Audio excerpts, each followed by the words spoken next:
இன்றைக்கி வந்து சக்கரவள்ளி கிழங்குல ஒரு சாட் மாதிரி பண்ண போகிறோம்.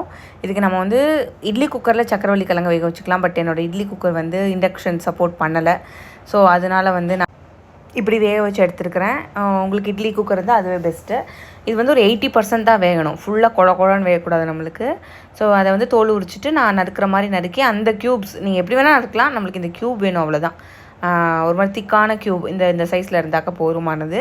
இப்போ வந்து ஒரு 2 ஸ்பூன் வேண்டாம், தேவையில்லை. 1 ஸ்பூன் மைதா, 2 ஸ்பூன் பச்சை ரைஸ் ஃப்ளார், கொஞ்சம் மிளகு, கொஞ்சம் உப்பு எடுத்திருக்கேன். இந்த மாவு குவான்டிட்டியை குறைச்சிக்கலாம், நான் போட்ட அளவுக்கு நிறையா மாவு மிச்சம் எனக்கு. அப்புறம் கொஞ்சம் வந்து கஸ்தூரி மேத்தி போட்டிருந்தேன் நான், அந்த ஷார்ட் எடுக்கலை. அதுக்கப்புறம் நீங்கள் இதில் வந்து நல்லா பிரட்டிடுங்க. நம்ம வேக வச்சு எடுத்த கட் பண்ணி வச்சுருக்கிற சக்கரவள்ளி கிழங்கு நல்லா பிரட்டிட்டு டீப் ஃப்ரையும் பண்ணலாம், நல்லா பொரிச்சு எடுக்கலாம். நான் வந்து ஷாலோ ஃப்ரை பண்ணேன்.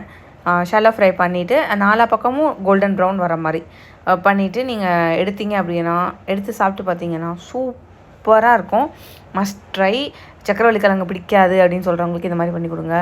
இது பன்னீராக சக்கரவள்ளி கிழங்கான்னு கன்ஃபியூஸ் ஆகிடுவாங்க. அவ்வளோ டேஸ்ட்டாக இருக்கும், பார்க்குறதுக்கு சாப்பிட்றதுக்கும் நல்லாயிருக்கும். அதுக்கப்புறம் நான் வந்து மேலாப்பில் உப்பு, மிளகுத்தூள், கொஞ்சம் சாட் மசாலா தான் நல்லாயிருக்கும். நான் கரம் மசாலா போட்டுட்டு லைட்டாக நல்லா நான் போட்டு அந்த ஆயிலோட அந்த பொடி பைண்டாகி அப்போ தான் ஒட்டும் அப்படிங்கிறதுக்காக போட்டு சாப்பிட்டு பாருங்கள். எப்படி இருக்குன்னு சொல்லுங்கள். வேறு ஏதாவது ரெசிபி வேணாலும் சொல்லுங்கள். தேங்க்யூ.